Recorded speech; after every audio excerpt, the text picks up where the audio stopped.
In the silent outskirts of the galaxy, where star charts grew dim and records turned to myth, a lone Zilari named Vreth Talon worked tirelessly inside a decaying archive station, orbiting a dead planet. Vreth wasn't a warrior or explorer. He was a data archivist, buried in files most beings had long forgotten. One cold cycle, while purging corrupted navigation logs from a long-defunct war era, he stumbled across a fractured set of star maps, showing an unremarkable blue world Earth tucked behind layers of encryption and false coordinates. According to official records, Earth was quarantined centuries ago after a mysterious silence fell across the region. No signals, no travel, just empty space. Yet as Vreth cross-checked the data, he noticed something strange. Energy pulses quiet. Steady, old but persistent, rising from deep within Earth's crust. No natural planet could produce such readings. Intrigued, and breaking more than a few archive protocols, he deployed a stealth probe without informing his superiors. The probe descended through the clouds of Earth and revealed a planet wrapped in secrets. Below lush forests and shifting sands were immense metal bunkers camouflaged by terrain, their doors sealed by tech far older than any Vreth had studied. Orbiting quietly above were dormant satellites, their sleek shapes unlike anything built in the modern galactic age. His scanners picked up ancient power grids, underground rail systems, missile silos the size of cities, and a defense net woven into the planet's magnetic field. Earth wasn't dead. It was dormant, a weaponized vault hidden in plain sight. The realization struck Vreth like a thunderclap. Someone had gone to great lengths to erase Earth from history. It hadn't vanished. It had been buried. Unsure of what he had found, but feeling the weight of destiny, Vreth reached out to a secret network of salvagers who specialized in high-risk, off-grid treasure runs. They listened to his story with growing excitement, already dreaming of what hidden technologies they could extract. Greed lit their eyes as they prepared jump ships, but Vreth, though shaken by doubt, didn't stop them. When the first salvager ship entered low orbit and initiated scans, something deep within the Earth stirred. A silent signal pulsed outward like a heartbeat after centuries of rest. Across the planet, systems flickered to life sensors blinked. Open, silos adjusted, and satellites rotated with new precision. Below the surface, long-dead screens glowed again with faint blue light, and hidden programs began to reactivate. Protocols written by minds long gone awoke to a single conclusion. Earth had been breached. Across the stars, no one noticed the signal except the ones who weren't supposed to. The salvagers had no idea what they had just touched. Vreth, watching from his dusty console in deep space, felt a chill crawl up his back as he realized he hadn't discovered a lost world. He had triggered something.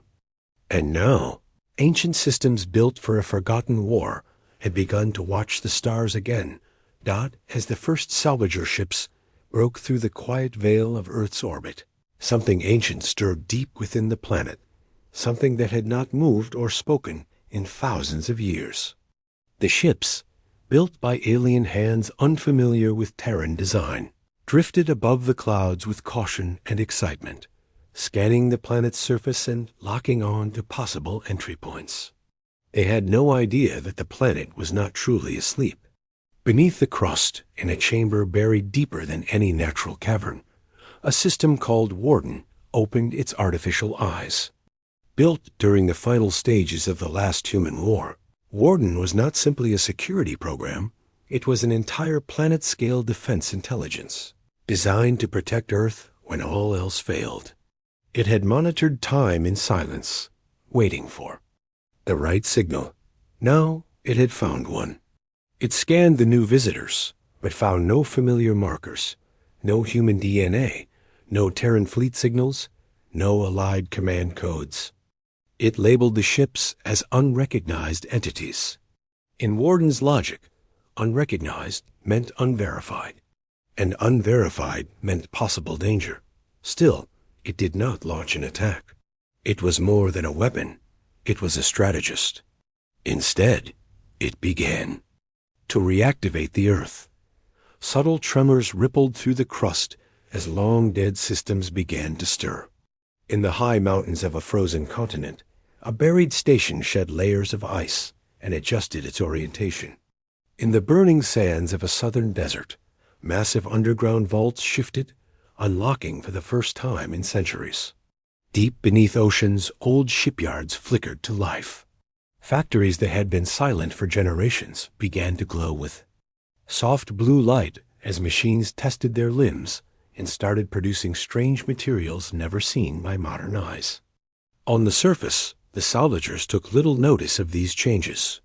They were too focused on what they were finding: layers of metal stronger than neutron-forged alloy, closed doors that resisted even plasma torches, and deeper still, weapons stored with symbols they could not translate. One crew found what looked like a sleek missile, small but humming with dangerous energy. It was later identified as a graviton warhead, a weapon capable of folding a moon into itself. Another team uncovered a nanoforge, a machine that could create any object from raw particles, still functioning and locked behind a sealed chamber of quantum barriers. One unlucky group opened a sealed crate and unleashed a swarm of dormant biomachines, which circled briefly, scanned their surroundings, and then returned to hibernation. The salvagers were both thrilled and terrified. They had come looking for treasure, but what they had found was something far beyond the current edge of galactic technology. Some began to whisper that perhaps the legends of Earth were true, that it had once been the most feared power in the stars, and that the war it fought had ended not in defeat, but in isolation. Above them, Warden listened. It tapped into the salvagers' transmissions, learned their languages, mapped their thought patterns. Then it made its next move. In an ancient chamber near the planet's magnetic core, it reactivated a long-forgotten beacon array. The system lit up the void with a single signal, pulsing outward at subspace speed. It was not a distress call. It was a summon, a call to the lost fleets of Earth, wherever they might be. The code embedded in the signal had not been used in over 5,000 years, yet it was still recognized by the beacon's remaining network.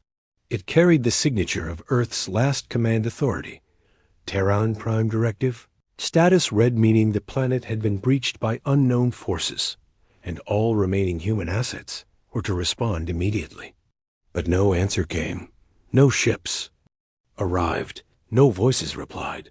Warden sent the message again, then again. The silence on the line was not due to failure. It was due to absence. In the long time Earth had slept, humanity had vanished from the galactic stage. The galaxy believed humans were extinct or scattered beyond the rim. And yet, Warden continued its protocol. It was not designed to panic or question. It would follow its mission until the end. While it waited, it began accelerating the planet's awakening. Security turrets hidden in mountain passes rose and powered on. Old drones flew test patterns over ancient battlefields. Satellite defense grids began to rotate slowly, aligning for the first time in ages. Every system it revived made Earth just a little more dangerous. And still, the salvagers continued digging. One of the captains, a grizzled Threx named Rule, started noticing odd shifts in the terrain. Mountains slightly restructured. Valleys that didn't exist on their entry scans. Power readings that spiked randomly, then disappeared. When he reported these anomalies to his crew, some dismissed it as natural flux. But others, especially those who had opened the deeper vaults, were starting to feel watched. One young technician swore she heard something speaking inside her helmet, even though the comms were off. Another claimed a piece of machinery turned to face him when no one else was around. Panic hadn't spread yet, but unease crept through the crews like a slow poison. Back on his lonely station, Vreth Talon watched the incoming data from his hidden probe and felt a deep sense of fear. The salvagers believed they were in control. They didn't understand that Earth was not just a planet, it was a weapon, and Warden was its mind. He tried to send a warning, encrypting a message and bouncing it through a dozen relay buoys, hoping someone in the salvager fleet would listen. But his message arrived too late. Earth was no longer just watching. It was preparing. And somewhere, buried beneath layers of time and steel, something old began to stir, not a machine, but something else, something human, or at least something that used to be. As the news of Earth's reawakening spread across the stars, it drew attention like gravity pulling a drifting stone. Soon, the skies above the quiet blue planet filled with ships from many corners of the galaxy pirate fleets looking to loot. Forgotten power, empires hoping to seize ancient technology, and corporate militaries desperate to claim whatever remained of humanity's lost strength. Each group believed they were the first to arrive, the first to step foot on a relic world left behind by a race long gone. But none of them knew the truth. Earth had never been abandoned. It had been sealed, and now, deep beneath its crust, in bunkers shielded by mountains and hidden inside deserts, humans were waking up. In one such vault, cold stasis pods opened with quiet hisses as ancient machinery completed protocols written thousands of years ago. Men and women stepped out, slowly, blinking against lights they hadn't seen in centuries. These were not survivors of a fallen world, they were warriors, scientists and strategists chosen to sleep through time itself until the moment Earth called them back. At the center of this awakening stood Commander Arya Voss, tall and sharp-eyed, her face calm but alert as her neural link sensed with Warden's reactivated systems. She had been one of the last leaders of the Terran High Command before the final battle of the last galactic war. Now, revived after 5,000 years, she stepped into a world both familiar and foreign. Warden fed her information in steady. Pulse's alien vessels in orbit, unauthorized landings in multiple regions, weapon caches discovered and touched by unknown hands. Arya didn't panic. She had trained for this. Earth's silence had never been weakness. It had been a choice. After humanity had crushed the last enemy fleet at the edge of the galactic core, they realized the danger they posed, not just to others, but to everything. Their weapons had grown too powerful, their reach too wide. In victory, they had seen their own reflection and recoiled. So they built the vaults, locked their technology away, placed their finest minds in stasis, and handed the keys to Warden. Earth would become a silent guardian, sleeping beneath stars that no longer feared it. But the galaxy had changed. In humanity's absence, arrogance had grown like a weed. Civilizations rose believing themselves to be the peak of progress, forgetting the one race that had once tamed black holes and turned planets into weapons. Now, with salvagers poking into Earth's bones and fleets gathering above like hungry birds, the Terran sleepers had no more time for hiding. Arya stood in the central chamber of Vault Prime, watching holograms of the orbiting ships, each tagged with red markers by Warden's threat algorithms. She ordered all systems to battle readiness. Factory lines restarted. Orbital defense rings came online. Stealth fields surrounding the vaults dropped, revealing Terran military complexes long thought to be mountains or ruins. Across the planet, humans emerged from bunkers, each linked to Warden, each carrying a lifetime of training embedded in their minds. They did not speak of peace, they spoke of deterrence. Earth was not readying for war. It was reminding the galaxy of why it had once been feared. Above, the alien fleets began to notice changes. Satellites that had been passive now tracked them. Terrain once considered lifeless shifted, revealing artillery systems that could shatter moons. The pirates were the first to try their luck. A small group broke atmosphere, aiming for what they believed was an unguarded weapons vault in the northern hemisphere. Their ships never reached the ground. A single beam of light from an old sky platform erased them mid-flight. The remaining fleets hesitated. Confusion spread. Who were these beings that now walked the surface? Where had they come from? Could these truly be humans, the same race spoken of in old half-believed stories? Arya answered without delay. A wideband transmission, clean and clear, was broadcast to every ship in orbit. She spoke calmly, with the weight of history in her voice. She told them Earth was not lost, that humanity had never been defeated. It had simply chosen silence over destruction. She warned them that this planet was not a battlefield, but a vault of fire, and anyone who tried to take from it without consent would face consequences beyond imagination. Some captains laughed at her message. Others listened in silence. One CORPORAT, Admiral ordered a small test strike just to measure Earth's reaction. It was a mistake. Within seconds, a low-orbit cannon struck his fleet with a focused kinetic blast that turned 3 ships into clouds of metal. There was no second warning. In the control room beneath Vault Prime, Arya looked at the incoming fleet positions and saw them shift. Fear had settled in. Good. Earth didn't want war. It never had. But if the galaxy forced its hand, it would remind every civilization what true power looked like. As Warden sensed fully with Arya, feeding her command of every satellite, every drone, every weapon forged during humanity's peak, she felt the responsibility settle on her shoulders again. She didn't feel pride or anger, only duty.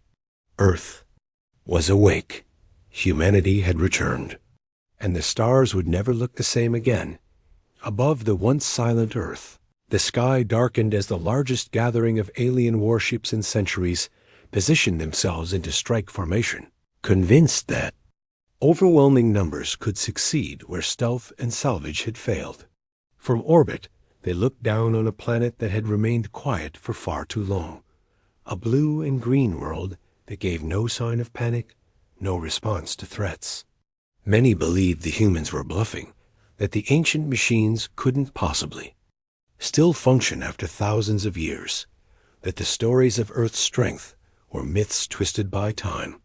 And so the order was given not by one leader, but by many across different factions. Launch the invasion. Within moments, the void lit up with movement. Swarms of drop pods raced toward the atmosphere. Fighter wings broke from their carriers, and cruiser-class ships advanced in full force. But as the first wave reached Earth's defense line, the planet responded.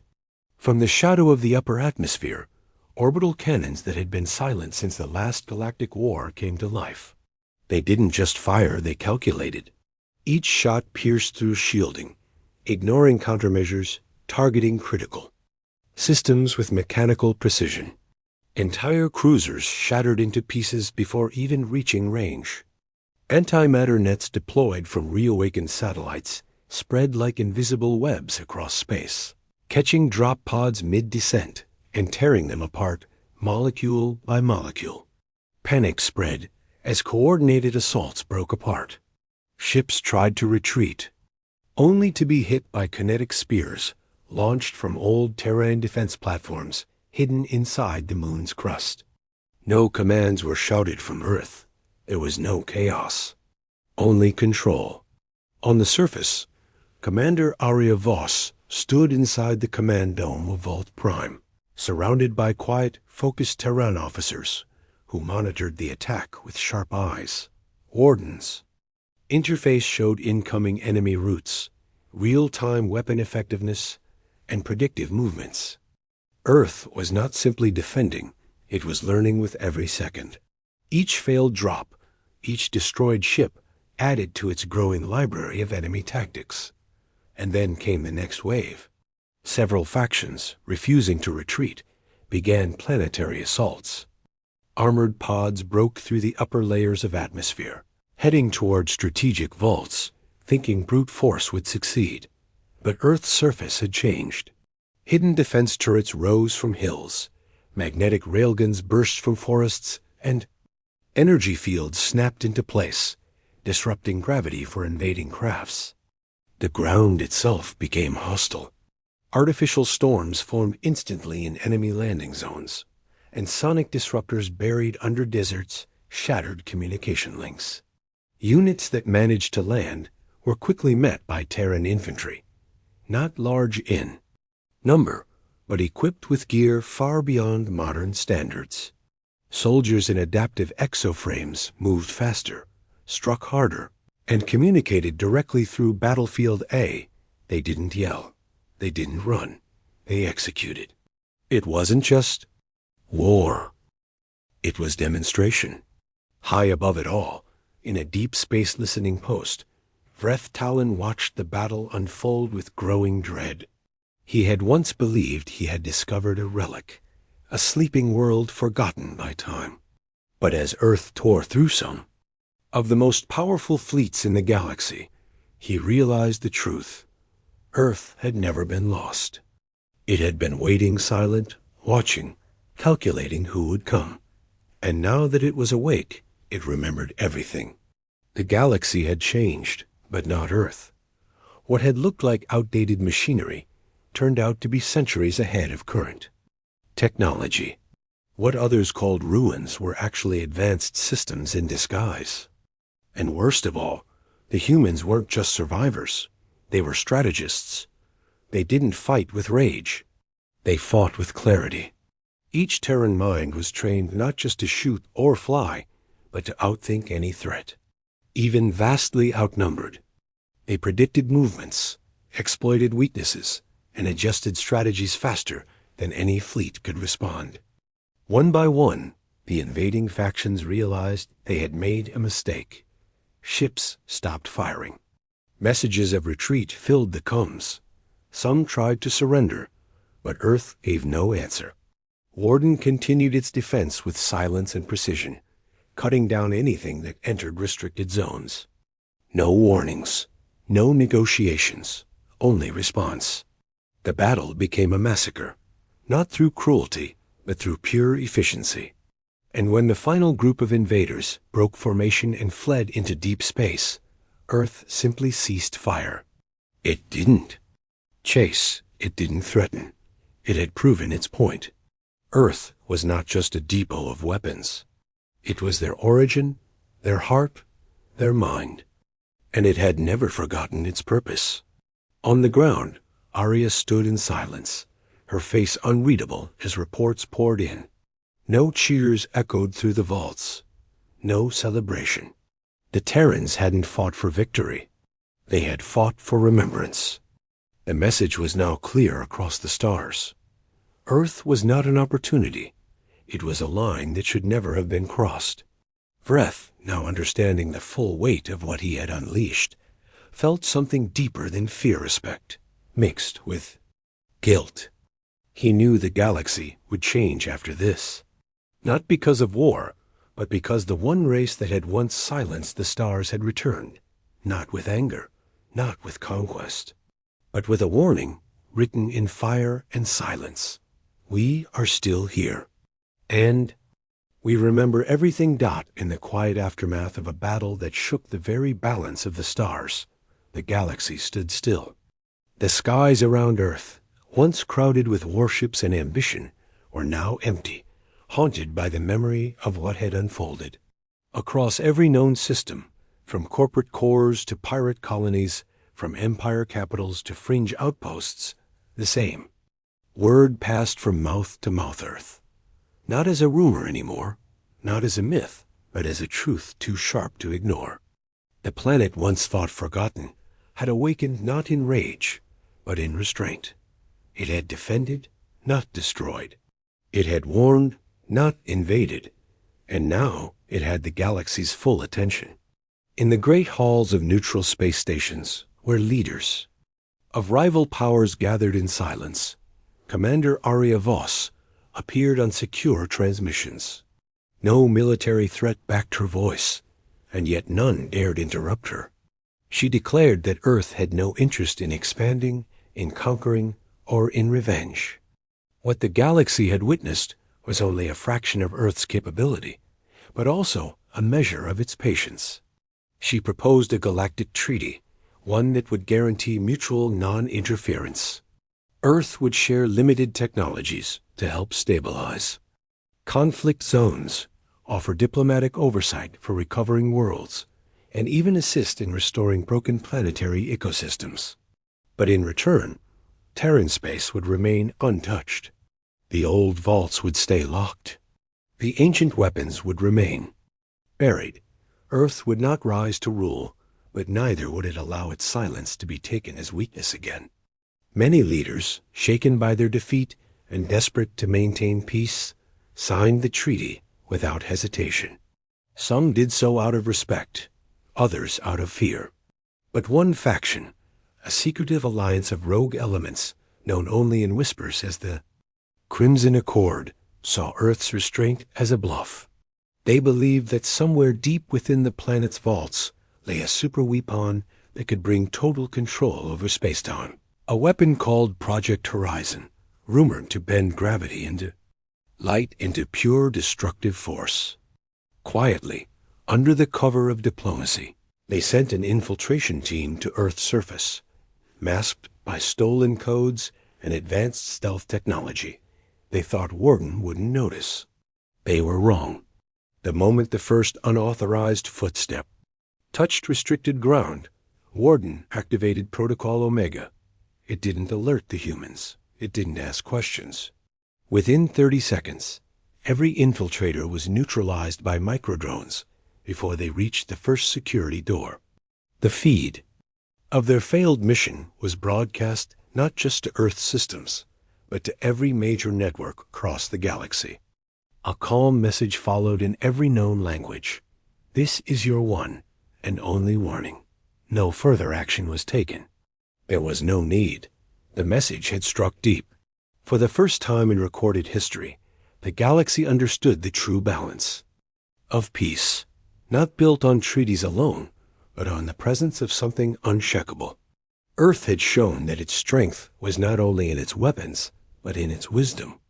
It had the power to rule, but the will to choose otherwise. And that choice echoed louder than any explosion. Vreth Talon, now a name known across star councils and news streams, was no longer an archivist. He had been brought to Earth as a guest, not as punishment, but as a witness. From the terraces of Vault Prime, he watched cities rise again, powered by clean energy pulled from the planet's core. He saw children learning history not to glorify war, but to understand its cost. He saw Arya walking among her people, not as a queen, but as a guardian of a future carefully rebuilt. He realized then that Earth had never truly slept. It had been watching, waiting for the moment when it might need to speak again. And now, having spoken once, it returned to its quiet, this time not out of fear but purpose. Across the stars, civilizations began to adjust. Conflicts that had burned for decades began to cool. Smugglers turned to traders. Pirates vanished into honest work. Empires reconsidered their reach, not because Earth had demanded it, but because the presence of Earth reminded them what could happen if balance was broken. A quiet planet, pulsing, with forgotten power, had become the silent center of the galaxy's conscience. They called it many names: the Lock World, the Last Vault, the Eye of the Old War, but all meant the same thing. A world that could end everything, yet chose to protect instead. And so the legend grew, not with songs or statues, but with whispers across starships and colonies, spoken in low tones by those who understood the truth. The humans never vanished. They simply became the lock on the gun they once fired. And no one knew, until it was nearly too late.